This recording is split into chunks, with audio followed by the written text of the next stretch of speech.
अस्सलाम वालेकुम, क्या हाल है? तबीयत से ठीक है? Welcome back my YouTube channel जट दी कुड़ी दा वेलकम की गया थे। आज साए खड़े से थोड़ा सब्जी दे थे।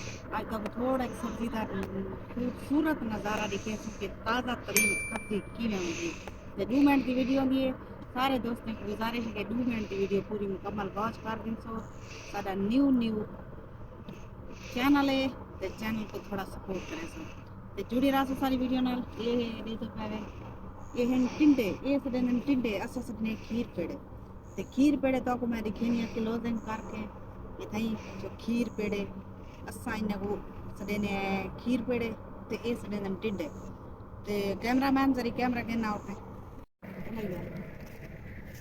तेरे कैमरामैन दिखा जरी ये टिंडे सडे ने इको ये टिंडे गोल गोल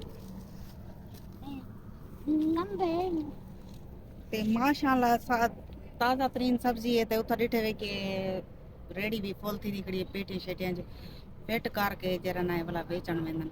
इथा काफी ज्यादा है जरी मैं तो पूरी खेनी आ। इथा मौसम जबरदस्त है पिया। उथा पंजाब पे देदे पावे जिवें के हाल थिया खड़ाई पंजाब दा आज तकरीबन महीना थी वण लाए उथा ता सूरज कोले सेक मन ते मैं इथा भाजई आ ते आज माशाल्लाह आज दूजी वार है कि इतना धूप निकलती खड़ी है। धूप भी बहुत तेज धूप है। इवें पता लगता जो हुनाला आ गए था। तो उम्मीद करनी है सारे मेरे भेण भरावे को मेरी वीडियो पसंद आई सी। लाइक ते शेयर लाजमी कर छोड़ा करो सारी वीडियो को। ते हुण तुहाडे कोल गिंदे इजाजत। अल्लाह हाफिज़। अगली वीडियो तक गुलाम मिलसूं। ते असां थोड़ा इतना घुमण आए से सब्जी सब्जी देखण आए से सब्जी देख के जरा ना असां थोड़ा विजिट क्या घूम फिर के जरा ना वला वाल वेसूं घर तो ते हाली मजीद इथे वधे आए।